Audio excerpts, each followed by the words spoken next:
ಅಲ್ಲ, ನನಗೆ ಅನಿಸಿದ್ದೇನು ಅಂದರೆ ರಿಯಲ್ ಸ್ಟಾರ್ ಅಂತ ಕರೆಕ್ಟಾಗಿ ಹೆಸರಿಟ್ಟಿದ್ದಾರೆ. ರಿಯಲ್ ಸ್ಟಾರು ರಿಯಲೇ ಹೇಳಬೇಕು, ರಿಯಾಲಿಟಿ ಹೇಳಿದ್ದಾರೆ.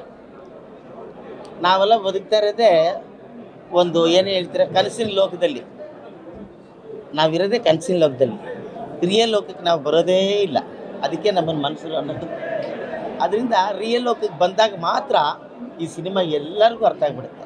ತುಂಬ ನೀಟಾಗಿದೆ, ಕ್ಲಮ್ಸಿ ಮಾಡಿದ್ದಾರೆ, ಏನೇನೋ ತಲೆ ಕೆಡಿಸಿದ್ದಾರೆ ಅಥವಾ ಫೋಕಸ್ ಮಾಡುವಂತ ಹೇಳಿದ್ದಾರೆ, ಅರ್ಥ ಆಗ್ತಾ ಇಲ್ಲ. ಆ ಥರ ಎಲ್ಲ ಈ ಸಿನಿಮಾದಲ್ಲಿ ಉಪೇಂದ್ರ ಅವರು ಮಾಡಿಲ್ಲ ಅಂತ ನನಗನ್ನಿಸ್ತಾ ಇದೆ.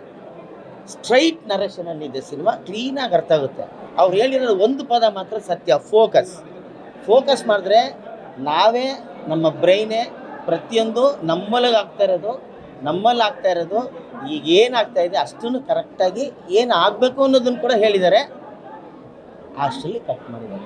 ನಿಜವೂ ಸರ್, ಎಂಥ ಅದ್ಭುತವಾದ ಸೆಟ್ಗಳನ್ನ ಹಾಕಿ ಕನ್ನಡ ಸಿನಿಮಾಗಳನ್ನ ಈ ಲೆವೆಲಲ್ಲಿ ತೆಗೆಯೋದಿದೆಯಲ್ಲ, ಅದ್ಭುತ ಸರ್, ಗ್ರೇಟ್. ಯಾಕೆಂದರೆ ಪ್ರತಿಯೊಂದು ನಾನು ಶೂಟಿಂಗಲ್ಲಿ ಇದ್ನಲ್ಲ, ಎಷ್ಟು ಸೆಟ್ ಹಾಕಿದ್ದಾರೆ, ಎಷ್ಟು ಗ್ರ್ಯಾಂಡ್ ವರ್ಕು, ಕಷ್ಟಪಟ್ಟು ಸಿನಿಮಾನ ತೆಗೆದಿದ್ದಾರೆ. ಭಾಳ ಚೆನ್ನಾಗಿದೆ. ಅರ್ಥ ಮಾಡ್ಕೊಳ್ಳೋದು ಬಿಡೋದು ಅದು ಆಮೇಲೆ ಪ್ರಶ್ನೆ.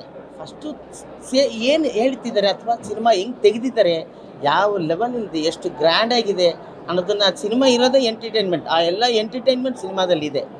ಎಲ್ಲ ನಮ್ಮ ಆಡಿಯನ್ಸು ಬಂದು ಸಿನಿಮಾ ನೋಡ್ಬೇಕಷ್ಟೇ, ಖುಷಿಯಾಗಿ ಬಂದರೆ ಎಂಜಾಯ್ ಮಾಡ್ಬೋದು.